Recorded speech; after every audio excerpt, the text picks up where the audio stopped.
Hey friends, how are you all doing? I'm back again with another exciting video. This time, it's the full explanation of Squid Game Season 2. If you haven't watched Season 1 yet, no worries. I've added the link in the description below. Feel free to check that out first before diving into this one. Anyway, Season 2 is absolutely unique, filled with unexpected twists and a mind-blowing storyline. In one word, it's a masterpiece. So make sure to watch the video till the end.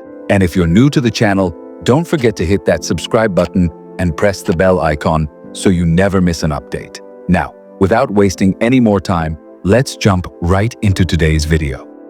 Gi-hun was on his way to America to meet his daughter, keeping a promise he had made. Just as he arrived at the airport, he suddenly spotted the same recruiter on the opposite platform, the one who had lured him into the Squid Game last year. That recruiter was now convincing another helpless man to join the game. Gi-hun ran toward him, but the man got on the 1 o'clock metro and disappeared. Gi-hun then snatched the game's card from the man who was about to be recruited and began walking away. But right before boarding his flight, he made a life-changing decision. He called the number on the card and expressed his desire to participate again. He said, "I want to see who you really are and why you created such a brutal game. I won't spare you this time." Gi-hun gave up the plan to meet his daughter and fully committed to returning to the game. The plane he was supposed to board took off shortly afterward. Then the front man called him again and said, "You should have taken that flight to meet your daughter. The fact that you didn't will cost you dearly." In response, Gi-hun gave a strong warning and said no matter where the front man hides,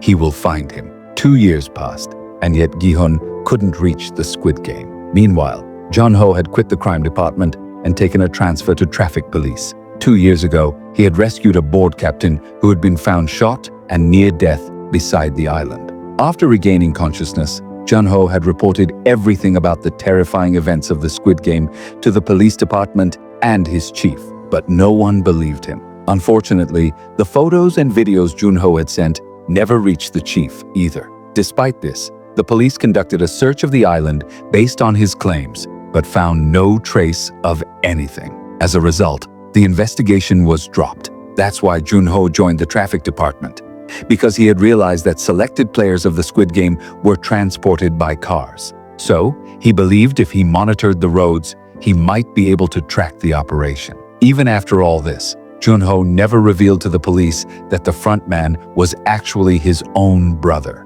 In-ho. He didn't even tell anyone that In-ho was the one who had shot him. Deep down, he wanted to confront his brother face to face. On the other side, Gi-hun was still waiting for the chance to come face to face with In-ho, the front man. His only purpose in life had become the destruction of Squid Game. So, he spent all the remaining money he had on tracking down the game's hidden layers. After paying off his debt to his old lender Kim, he hired Kim once again. Gi-hun spent a lot of money and tasked Kim's entire gang to find the recruiter, because he knew if he could catch the recruiter, he could find his way back into the game. One day, Kim's assistant Choi spotted the recruiter at 1 o'clock station.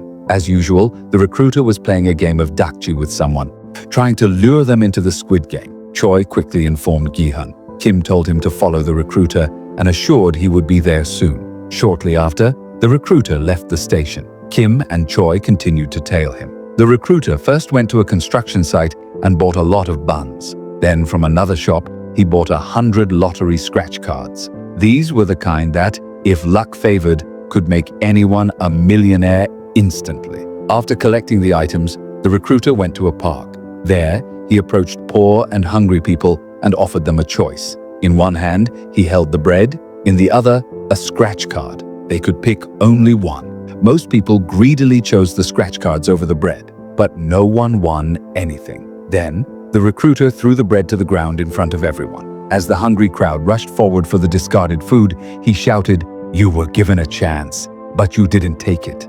This food is being wasted because of you." He then stomped on the bread and destroyed it before walking away. Meanwhile, Gi-hun, driving fast to reach the spot, caught the attention of traffic police for overspeeding. 2 traffic officers stopped him, and one of them was Jun-ho. However, Jun-ho didn't recognize Gi-hun at that moment. He sent his junior officer to handle the situation. The junior officer fined Gi-hun for speeding, but Gi-hun didn't react. He just quietly drove off.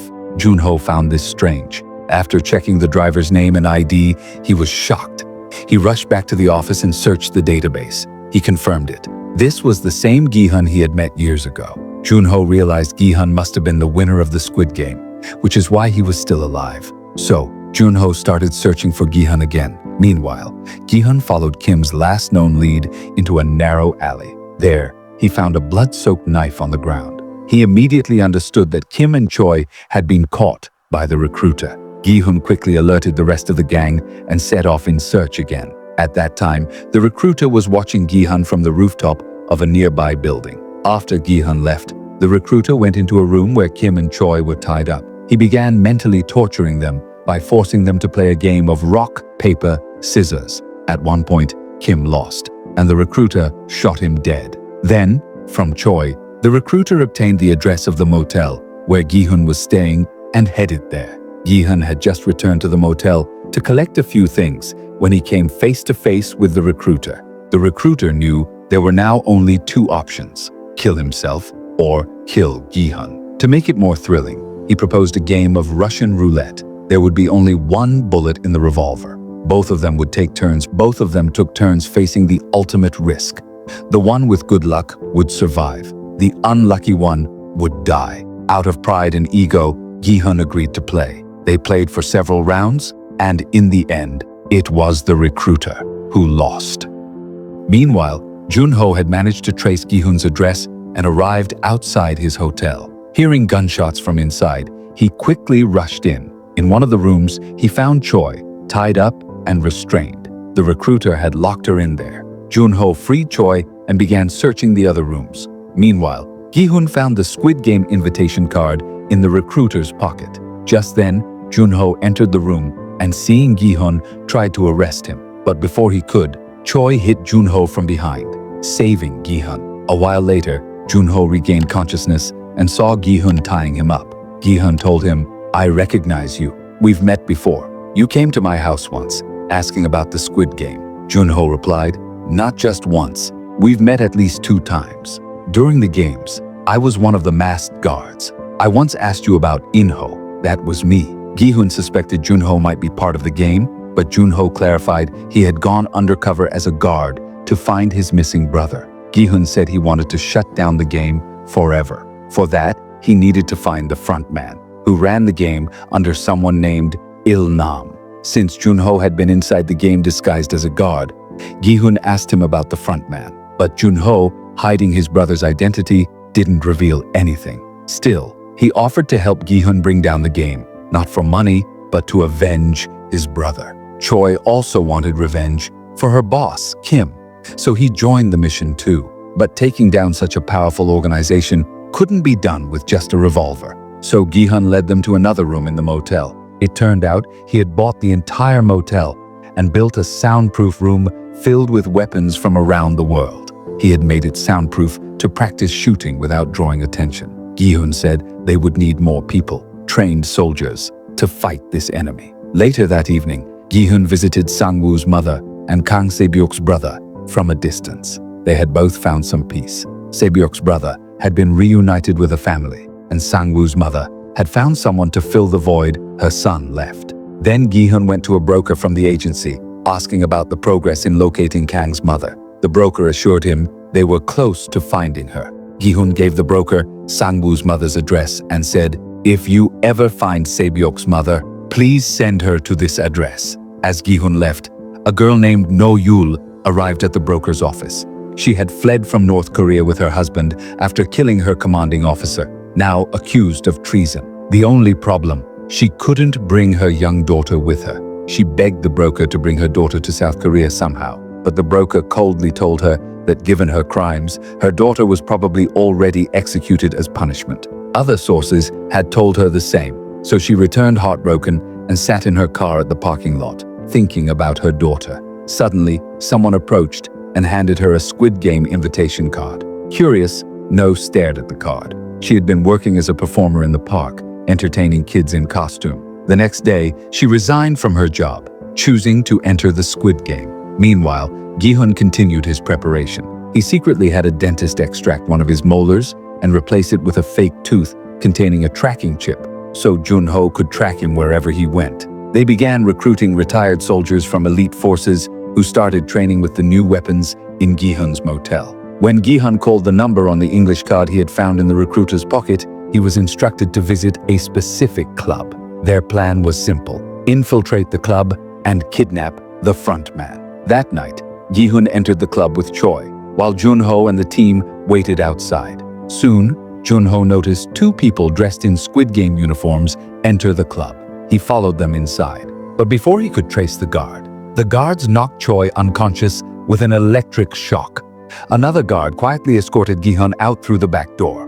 Junho followed them outside and saw Gi-hun being forced into a car. He quickly alerted his team and ordered them to follow the vehicle. Inside the car, Gi-hun realized it was the same vehicle he'd once sat in with the front man. Suddenly, a voice came from a speaker. It was the front man again. He told Gi-hun, "You should have gotten on that plane and gone back to your daughter." Gi-hun replied, "I want to end this game." An intense argument followed. Just as Gi-hun's team approached the car, a sniper punctured their tires, stopping them. Junho's car was also disabled to prevent pursuit. Furious, Gi-hun pulled out a gun and fired twice inside the car. The front man calmly said, "You think you can end this game with a couple of bullets?" Gi-hun realized brute force wasn't enough, so he made a new offer. He wanted to join the game again. The front man asked, "Didn't you want to end it just moments ago? Now you want to play?" Gi-hun replied, "I want to prove to you that this world doesn't work the way you think it does. I'll change people's minds by playing." The front man accepted his challenge. As before, gas filled the car and Gi-hun passed out. When he woke up, he was at the new Squid Game facility. Meanwhile, No Yul also arrived, but not as a player. She had joined as a guard. Wearing her uniform and mask, she prepared to welcome the new players. Gi-hun wakes up in the morning and found himself detained in the dormitory along with the other participants. The interview setup is exactly like the previous time. Once again, Gi-hun is given jersey number 456. A little later, when the guards enter the room, all the participants are gathered in one place. Just like before, questions and doubts begin to arise among the participants. They feel uneasy and suspicious. Why were they brought here unconscious? Where are their belongings? Why were their clothes changed? And so on. Because of this, they begin to question the game and declare that they won't play. In response, the guards begin to show the participants' personal histories and the amount of their debts on a screen. After the presentation, the guards tempt them by asking whether they want to return to their debt-ridden lives or try to change their fate by playing the game.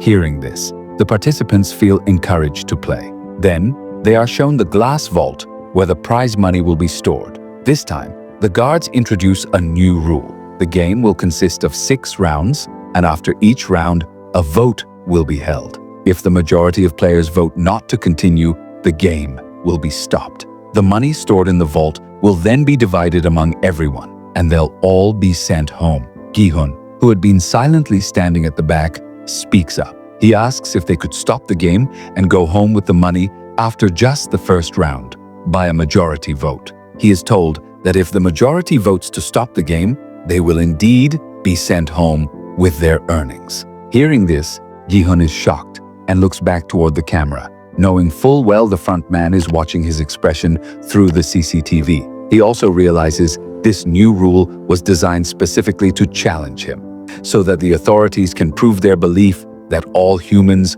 are greedy and selfish. Meanwhile, something strange happens. A man named Young Sik, who had become heavily indebted due to gambling, discovers that his mother has also joined the Squid Game. When he sees her, he rushes forward and starts beating her in front of everyone, creating a dramatic scene. But now that they've come this far, escaping won't be easy. Then all the participants are asked to sign an agreement. They all sign the paper and officially join the game. Among them is a man named Myung-gi, who used to run a YouTube channel. He had encouraged his subscribers to invest in MG Coin. After listening to him, many invested and lost everything. Myung-gi himself also suffered major losses and joined the Squid Game to repay his debts. Here, he comes across 2 of his subscribers, who had also lost money because of his advice. One of them, named Sugam, starts a conflict and demands his lost money back. Meanwhile, Gi-hun runs into a very close friend named Jung-bai. Gi-hun is surprised to see him and asks why he came to such a deadly place. Jung-bai tells him he was crushed under debt, divorced, and had even lost custody of his child. That's why he decided to participate. He suggests Gi-hun stay close to him, so they might survive together. At the same time, Junho and his force managed to detect Gi-hun's location on the island through the tracker chip planted in his tooth. They begin a search using drones and men. Junho finds a box with the tracker chip inside, realizing they were deliberately misled. Back on the island, all the players are brought to the playground for the first round.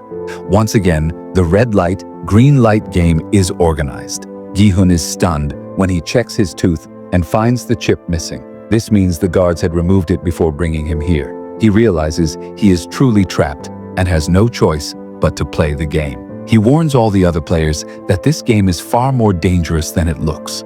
The big doll in the distance has a detector in its eyes. If anyone moves during red light, they will be shot. But nobody believes him. They laugh, thinking he's drunk or trying to scare them so he can win the game easily and take all the money for himself. Still, Gi-hun does his best to warn them and asks them to stop instantly when the red light command is given. The game begins. Just like before, players are given 5 minutes. They can move when the doll says green light and must stop when it says red light. They must cross the finish line within the time limit. At first, things go smoothly, but suddenly, a bee lands on a girl's cheek and she screams. Unfortunately, during red light, she is shot in the head and killed. The bee then lands on another woman and she too screams and is shot. Seeing this, chaos erupts. Many players try to flee and the guards begin shooting them. Only those who had listened to Gi-hun and stood still survive. Everyone now understands that Gi-hun was telling the truth. The remaining players begin to follow his lead. Still, many die along the way. Eventually, Gi-hun and most others reach the finish line. One man, however, gets shot in the leg and collapses just short of the line. He pleads for help. With only seconds left, Gi-hun risks his life to help him. A girl named Yeonju also helps, and together they pull the man across the line just in time. Everyone thinks the man is safe, but a sniper shoots him again, killing him. The surviving players are taken back to the dorm. A vehicle arrives to congratulate them on completing the first round. Then the results are announced. Out of 456 players, 91 died in the first round. Now, only 365 remain. If it weren't for Gi-hun, many more would have perished. However, the brutal experience has shaken everyone. They begin begging the guards to send them home. The guards promise that if the majority votes not to continue, they will be allowed to leave with their winnings. The prize money from the round is deposited into the vault, and players ask how much each person would get. The guards reply that if divided equally, each would receive 24 million won. Many are disappointed, saying the amount is too small to be useful. The guards then tempt them by saying many more players will die in the next round, so the survivors' share will increase. This entices many. Voting begins, starting from the last player. Gi-hun votes to stop the game. As voting continues, many vote to continue. Disturbed, Gi-hun pleads with everyone, saying no one will survive this game. He insists that he's played before and was the winner, which is how he knows all this. This makes everyone more suspicious. They ask why. If he really won, he returned. He should have had 46.6 million won. Why would he come back? Gi-hun struggles to explain, and a commotion breaks out. The guards step in and restrain him. Voting continues.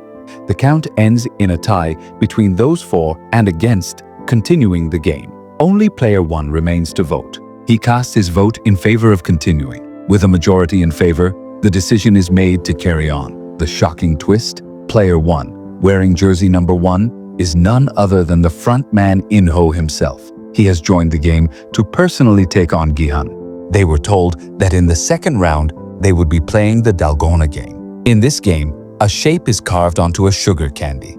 Players are asked to choose one of the 4 shapes. Then, within a limited time, they must carefully cut out the shape from the candy without breaking it. Among the shapes, the triangle is the easiest, and the umbrella is the hardest. After the rules of the game were explained, a man named Kim Jung, selfish and arrogant, walked in. He warned that if everyone found out about the upcoming round, no one would die in the next stage. And if nobody dies, the prize money won't increase either. So, he said they should keep the game details a secret among themselves. But he was the one revealing the secret anyway, because he wanted everyone to survive. For him, staying alive was worth more than any prize money. Hearing that, Jung got angry and stormed out. The others followed him, but In-ho stayed behind and tried to connect with the man who had spoken. She began asking him questions. Why he returned to the game even after winning so much money, and how he spent it all. The man explained, the money was soaked in the blood of the people in this place. He could never use that money for his own needs. Instead, he blamed In-ho for everything. He said that if In-ho hadn't voted in favor of continuing the game, the players would have gone home alive. But even those who went home couldn't live in peace. They were tormented by poverty, hardship, and the chaos in their lives. That's why he believed dying in this game was better than suffering in the real world. They had a bit of a heated argument over this, but eventually they calmed down. Later that night, while everyone was asleep, the doctor secretly went to the front man's assistant again. He opened up about his life. His wife had fallen seriously ill and had to be hospitalized. Tests showed her liver was failing. At the same time, they found out she was pregnant. The doctor advised them to abort the baby, but his wife insisted on keeping it, saying she'd rather die than lose the child. They tried everything for a liver transplant, but no donor was available. Medical expenses piled up. He needed a lot of money. At one point, an old club he was part of helped him financially. But soon after, he was accused at work of taking bribes. He lost his job. With no options left, he came to the Squid Game as a last resort. Now, his only goal was to win the game and secure a future for his wife and unborn child. Hearing all this, In-ho got emotional.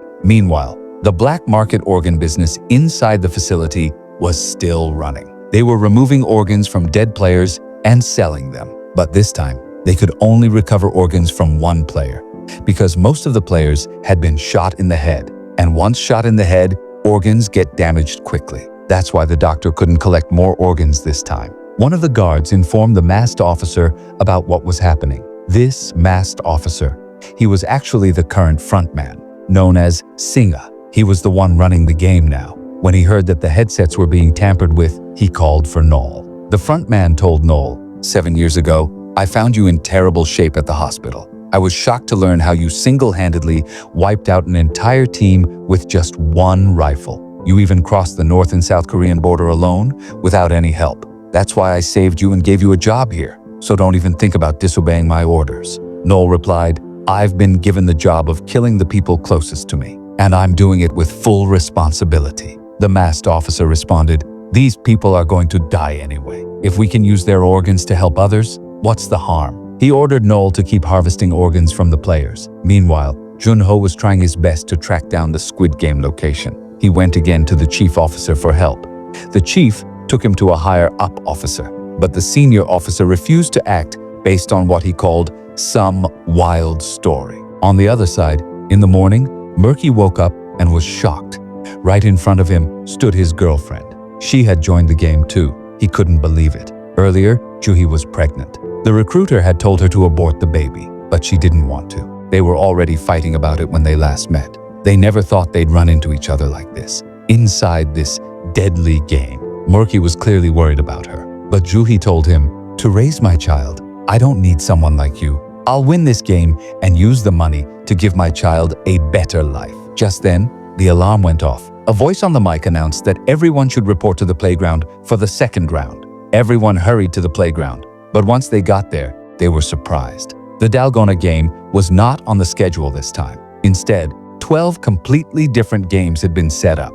Even Giha looked shocked. The players who had praised him yesterday were now cursing him. Anyway, the players were told to divide themselves into groups of 5. They were given 10 minutes to form their teams. Once all the teams were set, they were told the rules of the round. No solo games. They'd have to play 5 different games in this round, each team together. All 5 members of each team would have their legs tied together. As for the games, they included Darjeeling Flying Stone, a game of throwing stones at other stones like marbles, Latim spinning, a game with spinning tops, and a game where they had to balance a tinsel ball on their feet and kick it like a soccer ball. But in that last game, the tinsel ball couldn't touch the ground even once. Not in 5 tries. Each team got 5 minutes to finish all games. But one player could only play 1 game. No repeats. First, 2 teams played. One team managed to finish 4 tasks quickly. But in the end, no team could complete all 5 within the time limit. So, one by one, all the teams played. Some completed the tasks and returned to their rooms. Others failed and died. Finally, it was time for Gihan's team to play. To make it harder, another strong team was sent in to compete with them. In Gihan's team, besides himself, there were Singha, Jombe, Day, and Juhi. Juhi went first and completed the Darjeeling game. Then, Jombe finished the Flintstone game. After that, Day cleared the Dyson Stone Challenge. Together, the 3 of them quickly finished 3 out of 5 games. Now it was Singha's turn. He was assigned the spinning stick game. But Singha pretended that he couldn't spin the stick properly. Because of that, the whole team got disorganized and started throwing things around in panic. They were wasting a lot of time. At one point, Singha even began hurting himself, just to make it look like he was broken or depressed. But Gihan consoled him and gave him a pep talk. Encouraged, Singha finally spun the stick perfectly in the next try. Now it was time for the last game, and Gihan had to play it. He was given the tinsel football task. After 4 good kicks on the 5th one, the tinsel ball flew off and almost hit the ground. But just in time, Noel, who was tied to them, stretched his leg forward. Since their legs were all tied together, the ball landed safely on Gihan's foot. And just like that, they completed the 5th task. Their team won the round, but the opposing team failed their tasks, and so they were all killed. After the round ended, as everyone returned to their rooms, 2 guards pulled Noel aside. Even though the masked officer had warned him, Noel had again killed players on his own today, including one half-dead player, whom he opened the coffin for and shot again. This had made the guards very upset. The 2 guards got into a scuffle with Noel, but Noel easily overpowered them. Still, the masked officer arrived and gave Noel a final warning. Meanwhile, the players were resting. Then, the guards came and announced the prize money at the end of day 2. A total of 110 players had died in this round. Now, the total prize pool had reached 20.1 billion won. 255 players were still alive.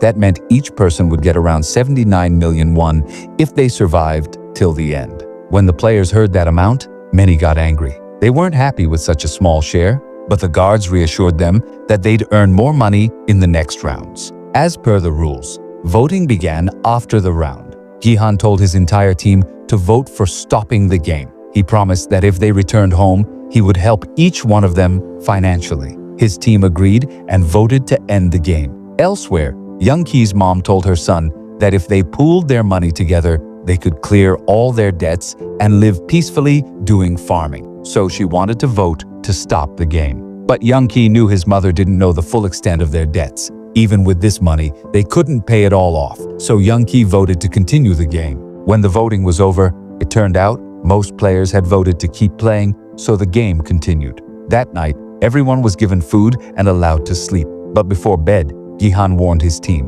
when the lights go out, some players will try to attack others. If they kill more people, they'll get a bigger share of the prize money. So Gihan stayed up all night to stand guard and protect his team. Meanwhile, Chun-Ho set out with 12 officers and 2 boats. They split up to search both directions of the sea, find out where the Squid Game was taking place. The next morning, all the players are woken up and brought to the playground for the next round of the game. This round is called Mingle. The rule is simple, but deadly. All players stand on the 1 o'clock platform. Once everyone is in place, the platform starts spinning. Then, a number is announced.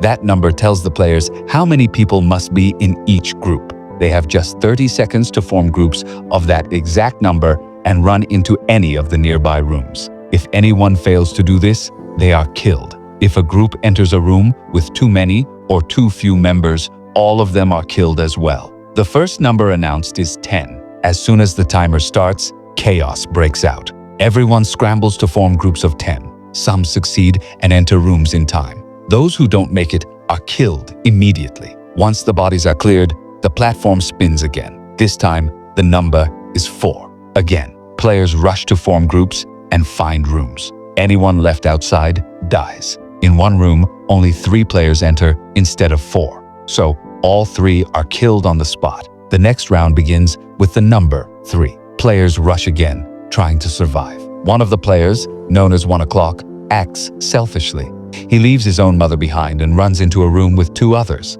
At the last moment, Han Jerome sees the mother and helps her join another group, saving her. Though she's hurt by her son's actions, she hugs him tightly when she sees he's alive. Next, the number announced is 6. Some players fail to group up correctly and die again. Then comes the final round of the day. The number is 2. Everyone runs in pairs to find rooms.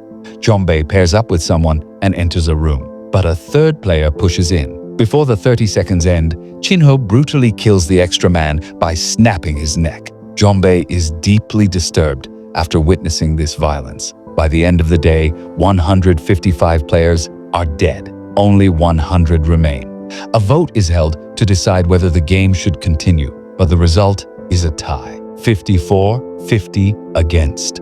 The organizers tell them to think overnight and say voting will happen again in the morning. Meanwhile, outside the island, Jun-ho and his team approach the island using a drone. From the sky, they spot what looks like a secret underground bunker in the forest. They move in with their squad. When one soldier opens the door, a sudden explosion kills him. The team retreats with his body. Captain Park tells them to return to the city, but Jun-ho refuses. He wants to finish the investigation and calls in a second team for support. Back in the facility, tensions rise among the players. Those who voted for and against the game start fighting. While opening a food pack, Han notices something strange. They've been given forks and knives. He senses something bad is coming. In the washroom, Siobhan and his group threaten Sonam's son because he voted to stop the game. They try to force him to change his vote. Myogi steps in with his team and protests. A fight breaks out in the tunnel. In the heat of the moment, Myogi stabs Subodh in the throat with a fork, killing him. The fight turns into a riot. Players from both sides attack each other, and many more die in the chaos.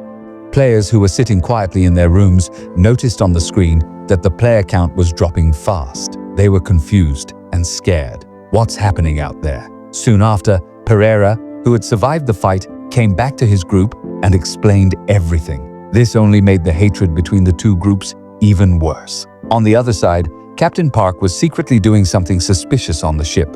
One soldier noticed him and tried to intervene, but Park killed him on the spot. It turns out Park was working under the orders of the indoor director all along. Years ago, he had saved Jun-ho's life secretly, and now, acting like a friend, he was spying on Jun-ho, making sure Jun-ho didn't find out the secrets of Squid Game. Back in the game building, both groups started counting their remaining players. They found out 47 players still wanted to continue. 48 players wanted the game to end. That meant, in the next morning's vote, more people were against the game. Soon, lights were turned off and an announcement was made for everyone to sleep. John gave his team one last piece of advice. Stay safe, no matter what. Protect yourselves. We might be attacked tonight. But Jian wasn't planning to just defend. He had a plan. He wanted to take advantage of the night chaos and overthrow the guards. He asked his team to hide under the beds the moment lights went out. As expected, soon the lights turned off and fighting began across the room. Dozens of players were killed and injured in the madness. The marks officer gave orders to the guards. Turn the lights back on. Go inside and stop the fight. Scan who's alive and who's dead. Meanwhile, Jian and his group pretended to be dead, lying still on the floor. When the guards came close to scan their chips, Jian's group sprang into action. They overpowered the guards, grabbed their guns, and started firing at the remaining guards in the room. Some guards were shot dead, while the rest ran for their lives. But one unlucky guard got caught by Jian's group. Jihan gathered up all the rifles from the dead guards and put them in one spot. He then called all the players and declared, "I'm going to the top. I'll kill the game master and end this game forever." He asked anyone who knew how to use a gun to join him. A few players stepped forward. Among them, one player named Y had prior military exposure. He knew exactly how to load a magazine, how to assemble and fire a rifle, and how to keep them ready. He started teaching the others right away. Next, they took the captured guard, ripped off his mask, and forced him to help. With him, they made their way towards the control room. But just as they stepped outside, Squid Game's full guard force opened fire on them. A brutal gunfight broke out between the two sides. In the chaos, Jihan and another rebel dragged the captured guard near the control room gate. The masked guard warned them, "If you hold my mask in front of the scanner, it'll give you access inside." Jihan handed over responsibility of this gate to one player, while he and another teammate took Yubi and moved in toward the control room. Meanwhile, the Mark's officer sent some guards to stop them at the stairway. The two rebels tried their best to fight them off, but the guards were too many. Still, they pushed through. Inside, the magazines were running out for the players fighting with Indra. So he sent Day to search the dead guards for extra ammo. But Day panicked after seeing all the chaos and decided to hide inside with other players. This left Pereira and his rebels stuck in a deadly situation. Elsewhere, Inho took two players to give backup. He told Jihan to move toward the back entrance of the control room to flank the guards. Jihan trusted him and gave him his only spare magazine. But as soon as Inho got to the backside, his true colors came out. He killed both players who were with him. Then, he radioed in with his walkie-talkie, pretending he had been captured by the guards. He held the walkie close to his mouth and whispered to the rebel side, "They got me. I'm probably not making it." Then he fired his gun in the air to fake his own death. Jihan and the others, hearing this, believed it was true. They were heartbroken, thinking one of their own had died. Right after, Inho changed the walkie signal and contacted the game officer, giving the order to end the rebellion. Suddenly, guards launched a surprise attack from all sides. One of them refused to surrender and committed suicide.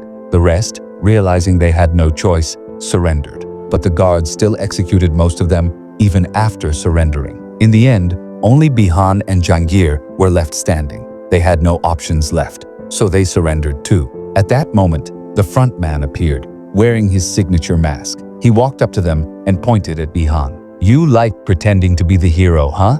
he said. "Well, here's your punishment for trying to play the hero." And with that, he shot Jangir in the head, killing him in front of Bihan. Bihan snapped, lunged at the front man in rage, but the guards quickly held him down. Then, the screen faded to black, and a voice teased. So that was the explanation of Squid Game Season 2.